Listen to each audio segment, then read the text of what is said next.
Welcome to the world of great structures. I'd like to begin this course in an unlikely way, with a short excerpt from Walt Whitman's wonderful poem, Passage to India, written in 1869. Singing my days, singing the great achievements of the present, singing the strong, light works of engineers. Yes, Walt Whitman really did write a poem about engineered works. But what are those strong, light works of engineers anyway? Well, they're the buildings, bridges, and towers that constitute much of our built environment. And as Whitman suggests, the greatest of these should be celebrated as exemplary human achievements, achievements that often define the eras in which they were built. In this course, I hope we can capture some of Walt Whitman's enthusiasm for the strong, light works of engineers, as we explore the great structures of every era from an engineering perspective. Let's begin our journey with a visit to a structure that's indisputably one of the world's greatest, the Brooklyn Bridge. When we look at a magnificent work like this one, we see three essential qualities: form, function, and structure. Perhaps the most obvious of these three is function, how people use the bridge. The function of the Brooklyn Bridge is to span the East River, linking Brooklyn and Manhattan, originally for pedestrians, horse-drawn vehicles, and trolleys, but today for 6 lanes of automobile traffic. Now, back in the 1800s, that function was pretty significant, and the economic and social impacts of linking those two cities was really quite important. Today, however, it's really not the function, but the form that stimulates our emotions and captures our imagination. So what's form?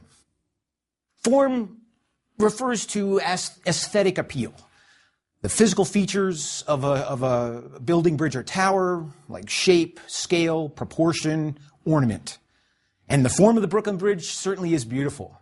The graceful curve of those main cables, the strength and solidity of the granite towers, that intricate web of steel framework that supports the roadway. We think of these features as being primarily aesthetic, but there's so much more.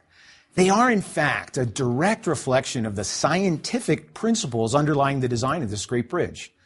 They are, in a word, structure, a system of load-carrying elements that causes the bridge to stand up. Now, to illustrate this point, I'd like to take a look at a model of a typical suspension bridge. You see here. This model consists of 2 main cables. The cables are anchored out here on the ends. They extend up over the tops of these 2 tall towers, and then they're draped across the main span in that characteristic curved shape. From the cables, you see that I have suspended a series of weights. They're equal weights, and they're all spaced an equal distance apart. So this constitutes a uniform loading on the cable. The shape of the cable, then, is a direct consequence of that loading. It's really a function of physics. The shape of the cable, mathematically speaking, is a parabola, and the parabola occurs specifically as a consequence of that loading. It's science, not aesthetics. Up at the tops of the towers, the cable makes a sharp bend, and as a direct consequence of that bend, all of the tension in the cable is transmitted downward into the towers. And so, in effect, the 2 towers are carrying the entire weight of the bridge and everything that's applied to that bridge in compression directly down through the towers. And that's why on the Brooklyn Bridge, the towers are so massive. They're such robust granite structures. So the parabolic shape of the curve of the cable is caused by the uniform loading. What happens if the loading isn't uniform? What happens, for example, if a heavy vehicle like a train or a heavy truck is crossing the span? Well, when that heavy vehicle gets out here to mid-span, note what happens. Note that the parabolic shape of the cables has now become distorted into something very different. One of the characteristic features of a cable structure is that it changes its shape in response to changes in applied loading.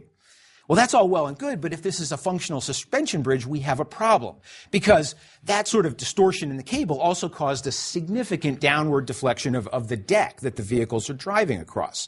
So imagine if you're the occupant or driver of a vehicle that's moving from one side of the bridge to the other. When the vehicle's located here, the cable distorts into this shape. As it moves to this location, the cable distorts again, but into a different shape. By the time it gets out to midspan, it's distorted into yet another shape again. And all the while, the bridge is undulating and undergoing all these crazy deformations. Clearly, it's not practical as a functional structure. And that's why most suspension bridges, to include the Brooklyn Bridge, use a secondary structure called a stiffening truss, which is supported directly from the cable. And I do want to emphasize that the stiffening truss is not resting on the towers. Note that there's a space between the ends of the truss and the towers. It's entirely hanging from the cable. But now when I take this same heavy concentrated load of the vehicle crossing the bridge and we place it on the stiffening truss, we see that the shape of the cables didn't change at all. What the stiffening truss does is to distribute that heavy load out laterally so that all of these slender vertical wires, they're called suspenders, carry that load instead of just one or two suspenders, as you saw in the case of the unstiffened deck. So what we see is that all of these prominent aspects of the form of the Brooklyn Bridge, the shape of the cables, the robust stone towers, the stiffening trusses, they all derive from structural purpose. As this demonstration shows, we really can't fully appreciate and understand the Brooklyn Bridge based on its form and its function alone. We need to see and understand its structure as well.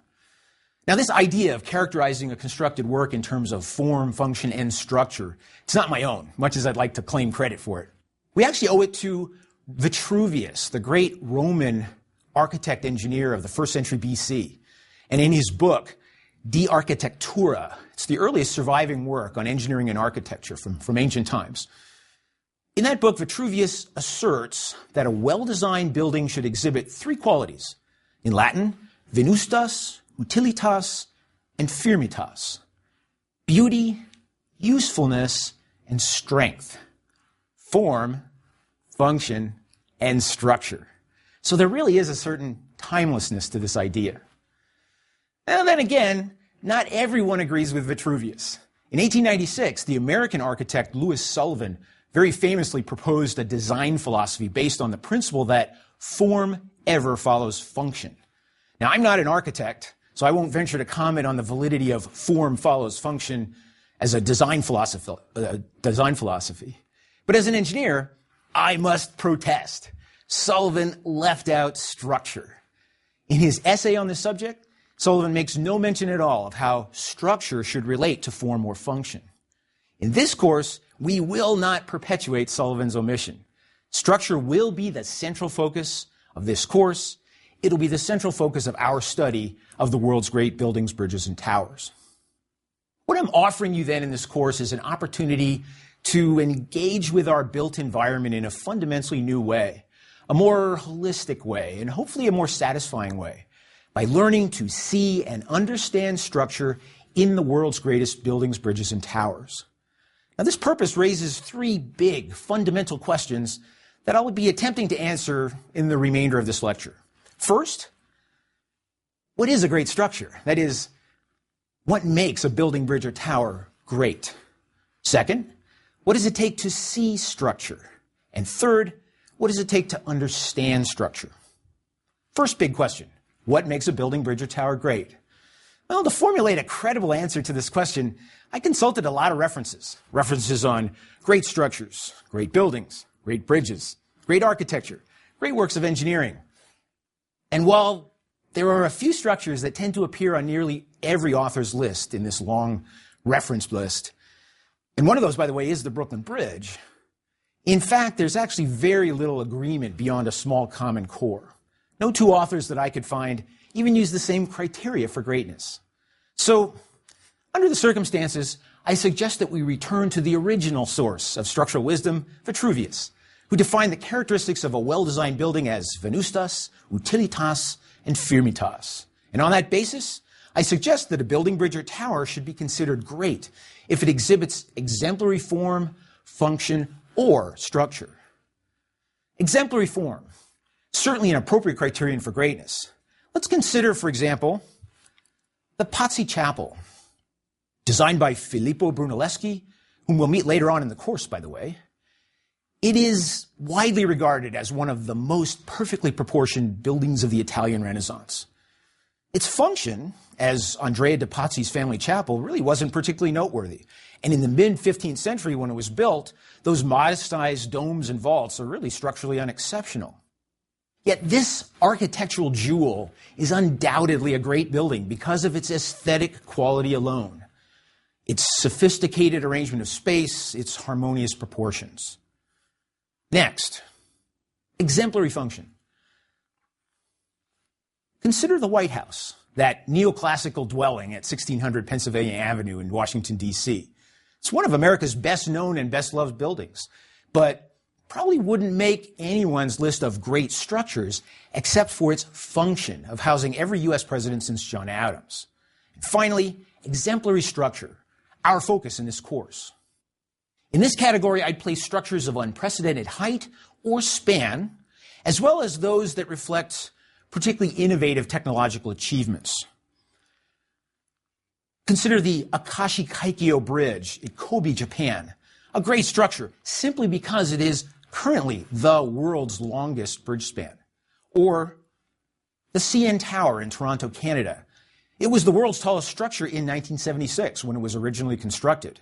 And yes, while the CN Tower has now been exceeded by the Burj Khalifa skyscraper in Dubai as the world's tallest structure, the CN Tower should still be considered a great structure, just as the Akashi Kaikyo Bridge should still be considered a great structure, even if someday it's also surpassed in length, because both of these structures met unprecedented structural challenges and constituted unprecedented structural achievements in their own time.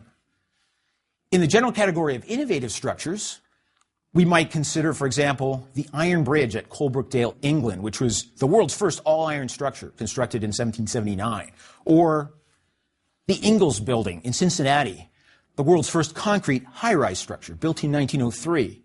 Both of these structures used new materials and new technologies in a way that profoundly influenced structural engineering in the years after their construction. Okay.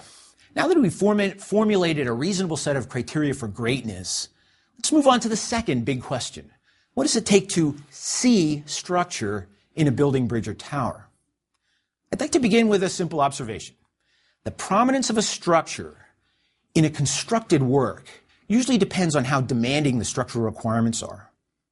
The more demanding the requirements, the more likely that we'll see structure in the resulting constructed product. And really, there are only three different kinds of structural demand: attaining great height, spanning great distances, and also, particularly in modern structures, achieving lightness. That is, using the absolute minimum amount of material necessary to carry loads safely. And when we think about structural lightness, it's useful to think back on Walt Whitman's poem and his reference to the strong, light works of engineers. This idea that we're more likely to see structure when structural demands are high is manifested quite differently in buildings, bridges, and towers. Let's start with bridges. The function of any bridge is to carry people or vehicles either across a body of water or across some area of low ground. This function is an inherently demanding structural requirement spanning a long distance. And so what we see in bridges is that their design is typically dominated by structural concerns. The principal designers of bridges are usually engineers, and structure tends to be quite evident in the constructed product. In most bridges, aesthetics are subordinate to structural concerns if they're considered at all. Let's look, for example, at the magnificent Firth of Forth Bridge in Scotland. It was designed by engineers, John Fowler and Benjamin Baker. And it was designed in response to an extraordinary structural challenge, carrying a railroad across two 1,700-foot-long stretches of open water, the Firth of Forth. The nearby Firth of Tay Bridge had collapsed just 2 years before Fowler and Baker initiated the design for this great bridge. And so the collapse of that bridge was uppermost in their minds as they initiated the design. And so it's understandable that the design of the Firth of Forth Bridge focused fairly heavily on structural strength. As a result, we see that structure is highly visible in the constructed product. Well, as for aesthetics, it depends who you ask. Some people will call the Firth of Forth Bridge beautiful. Others refer to it as spectacularly ugly. In either case, I suspect that Baker and Fowler probably would respond that beauty really was simply beside the point. As we'll see, when we look at this structure in more detail in a later lecture, the unique form of this bridge derives entirely from structural load-carrying principles, not from aesthetic goals. Now, we do occasionally encounter bridges that reflect very high very high aesthetic aspirations. For example, Santiago Calatrava's Alameo Bridge in Seville, Spain it's a striking example of a bridge that was designed with very demanding aesthetic goals in mind. Still, the fact that this bridge has to span 600 feet of open water means that structure is as prominent in this bridge as it was in the Firth of Forth Bridge. And indeed, the Alameo Bridge is beautiful precisely because the shapes, proportions, and arrangement of the structural elements in this great bridge themselves are so incredibly visually compelling. These examples suggest that in great bridges, form follows structure. And seeing structure is usually quite easy. And in fact, that's why bridges are so useful to us in developing our understanding of structure, and that's why you'll see a lot of interesting bridges throughout this course. Next, let's talk about towers. A tower's function is to elevate something, people, church bells, antennas, to elevate those things to a great height.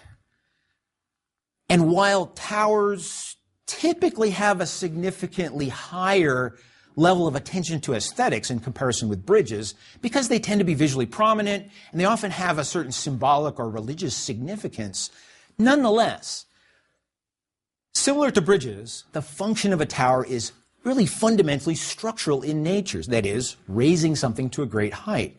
So we have an inherently demanding structural requirement, and in most towers, therefore, structure tends to be quite evident.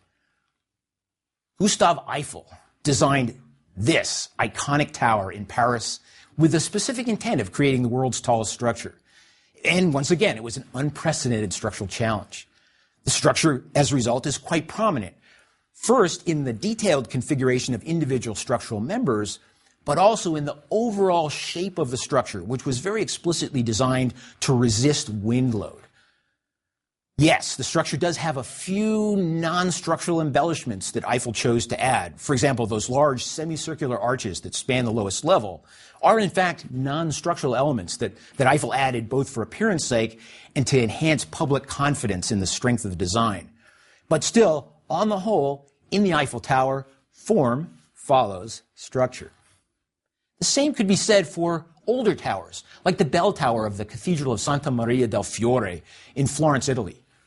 Shown here, this campanile, or bell tower, clearly reflects the structural demands imposed by its height and its slenderness.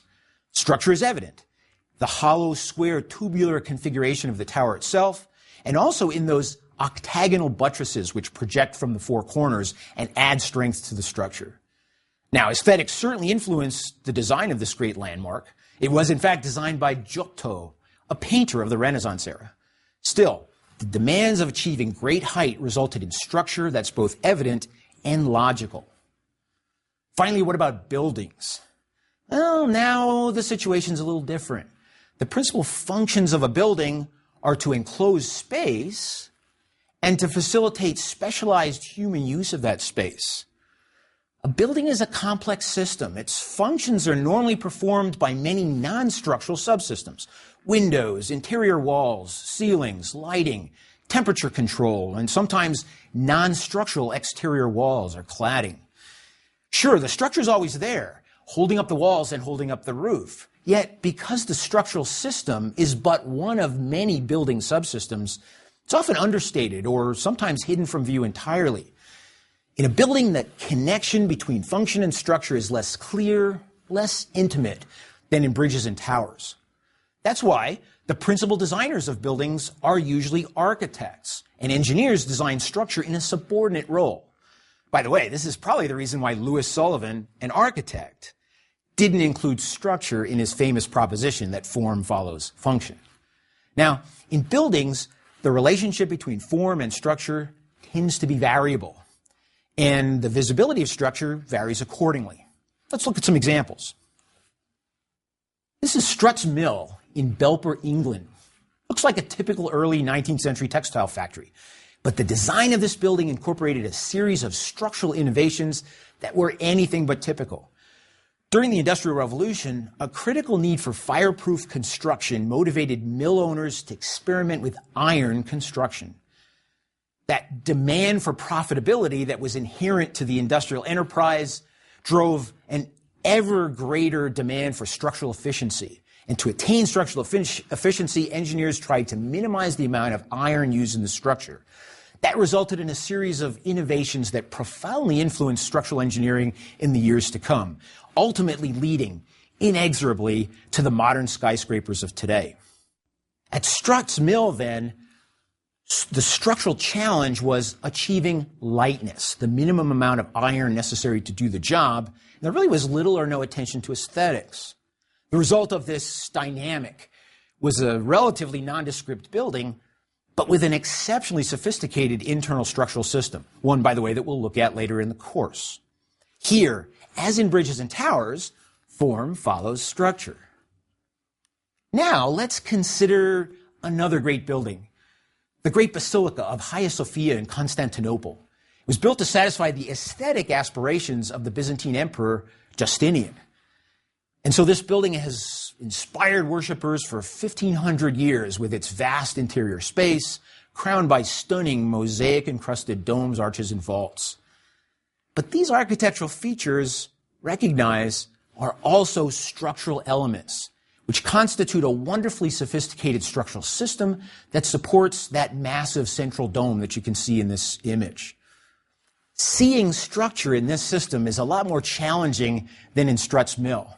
As we'll see in Lecture 13, when we look at Hagia Sophia in great detail, there are a number of key structural elements that are part of the system that represent conditions where aesthetic needs were used as the driver for structural innovations in very improbable ways. For example, the central dome of Hagia Sophia rests on a ring of 40 windows around its outer perimeter, located at precisely the location where the greatest amount of structural strength should be. And we'll examine that situation in a little bit more detail in Lecture 13. One of the most amazing buildings of the late 20th century is this one, the Guggenheim Museum in Bilbao, Spain, designed by architect Frank Gehry. This building reflects very high aesthetic aspirations, though not any particularly challenging structural requirements for long spans or great height or light weight. As a result, the structure is entirely invisible, buried within that seemingly random architectural form. At Bilbao, structure follows form, and seeing structure is impossible, at least without a set of construction drawings. The pattern we see in these three examples is that structure is generally more difficult to discern when the aesthetic requirements are greater and the structural demands are relatively less. But lack of visibility doesn't mean that structure is not important in buildings like the Bilbao Guggenheim, or that we can't learn about structure by studying them. Quite the contrary. The structure of the Bilbao Guggenheim is fascinating, precisely because it's so totally distinct from the architectural form. Structural innovation can often be found in the engineer's response to constraint, and there's plenty of constraint in the Guggenheim Bilbao. And so understanding structure in a building is just as important as understanding structure in a bridge or tower. We just need to work a little harder at it, because the building's structure is often less visible in the finished product. Okay, third big question. Now that we know something about seeing structure, what does it take to understand structure? Well, there are three different aspects of structural understanding that I'd like to talk about, and those three aspects actually form the basis for the organization of this course. First, to understand structure, we need to know some fundamental scientific principles governing 6 basic types of structural elements. And these elements are the building blocks that compose nearly all of the world's great structures. The basic types of structural elements are defined in terms of how they carry load. For example, tension members carry load by elongating or stretching in response to applied loads.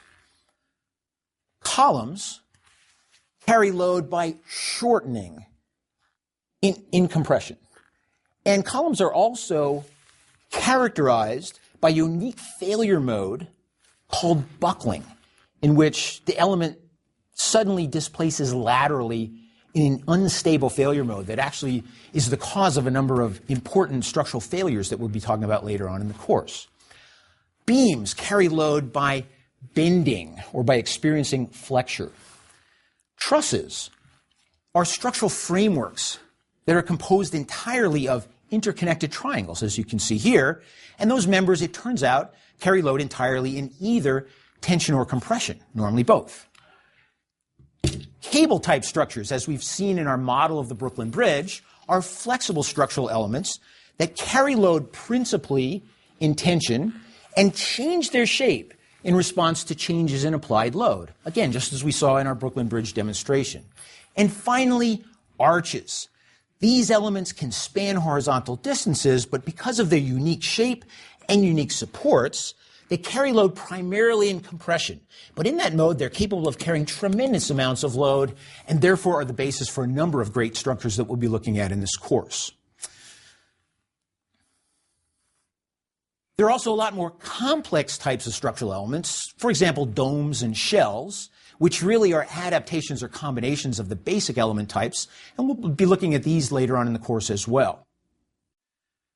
The scientific principles governing these basic structural elements and the materials they're made of are part of engineering mechanics, a branch of the physical sciences that will be the subject of our next 8 lectures.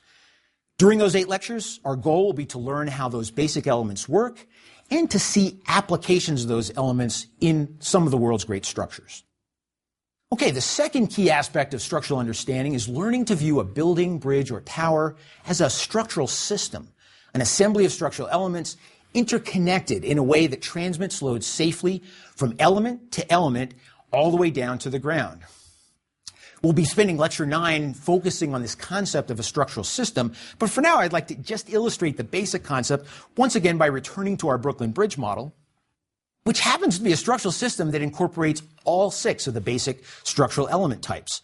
The way we look at a structural system is to start at the load and to follow the transmission of load from its point of application all the way out to the structural foundations. So here we have our load, the vehicle that's crossing the bridge, and it's being supported directly by the stiffening truss, one of our 6 basic types of structural elements. Down below, the stiffening truss is supported on a series of transverse beams that run across the bridge. Beams, of course, are another of the element types that carry load in flexure. Each beam is supported by a pair of thin cables called suspenders that go from the beam up to the main cable. So the suspenders are tension members which transmit the load up to the main load-carrying elements, the cables. The cables we've already discussed, and they are cable-type structural elements, again, one of the 6. The cables transmit their loads into the towers, and because the towers transmit load in compression, they really function fundamentally as columns.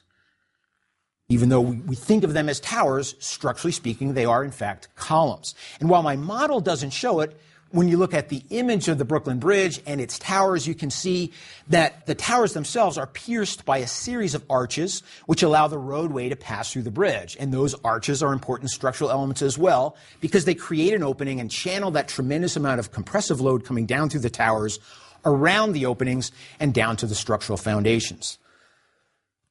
This idea of analyzing a structural system by following the load path down to the foundations, this general approach is going to be the basis for the final 15 lectures of this course as we analyze representative examples of great structures in a series of case studies. These cases are about great structures in their own right, but they're also about developing the skills to see and understand structure. Once you've developed these skills, you'll be able to apply them to any structure. And speaking of understanding structure, we've already talked about 2 of the 3 aspects. The third aspect of structural understanding is historical context, an appreciation for the engineering tools, materials, and technologies that were actually available at the time when the structure was designed and built. For example, We can't fully appreciate the Brooklyn Bridge as an engineering innovation without knowing that it was designed during an era when every single aspect of suspension bridge design and construction was still an unresolved question. I'll conclude this lecture then with one critically important aspect of historical context. From prehistoric times to the present day, the development of engineering design can be viewed in terms of two broad historical periods. The era of empirical design began around 2500 BC, when the very first human activity that could legitimately be called engineering occurred, and it continued through the Renaissance. Throughout this period, design was based entirely on experiences with the successes and failures of previous structures. These experiences were sometimes guided by philosophical or geometric principles, but never by true science. Then, starting with the revolutionary scientific discoveries of the Age of Reason in the 1600s, a new era of science-based design began. It took a long time, about 200 years, but for these new ideas to take hold in engineering practice. But by the mid-1800s, the scientific methods of designing structures were fully established, and they continue today, greatly enhanced by modern computer technologies.